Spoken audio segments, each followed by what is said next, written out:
Konnichiwa, Kawaii Critic, and today I'm here to review RWBY Volume 5, Episode 2, Dread in the Air. So, we see in the beginning of this episode that Mr. Lionheart guy was, being coerced by this, other guy in green and a mustache, and he's talking with the main evil, antagonist of the series. So she's able to pin him down with this device tentacle thing that's able to choke him out for almost a bit, and we also see that Cinder has fallen quite down in the ranks, almost feeling like she's become sort of this like henchman status character, even though she's trying her hardest to be more than that. We spend a good chunk of this episode, though, following Weiss and seeing her go on be on the ship, and then they overhear this other ship being attacked, and the guy flying the ship is like, no, we can't help them. We gotta focus on what we're doing. So she just goes, whatever, fine.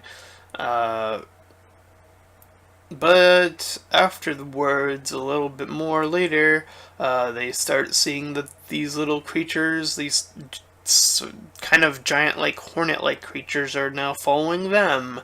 So now Weiss is ready to fight, and she's like, we should have did this a while ago. She pulls out her weapon, and she pulls out the cargo that they were carrying, which was dust, apparently.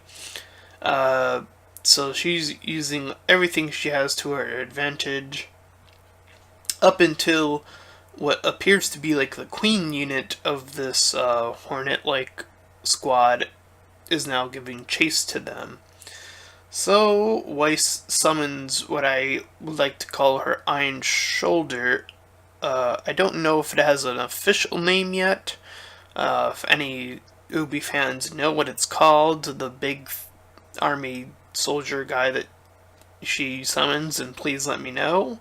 But anyways, she sends that toward the creature, and they're able to slow it down, or at least stop it, make it disappear, essentially.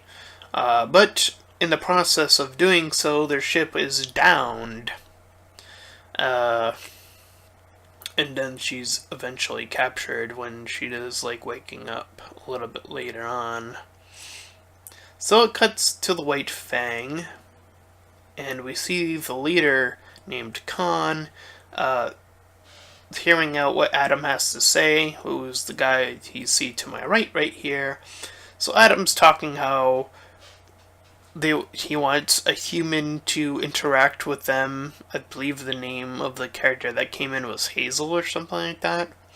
So she hears Khan hears out what Hazel has to say. And then afterwards, Adam steps up saying, we as the Faunus are better than these humans.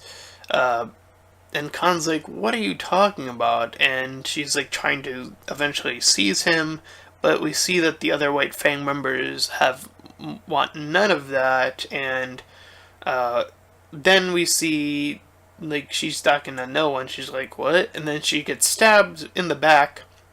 Keep in mind that this was her introduction, and she was killed just like that. And Adam just completely takes over of the White Fang.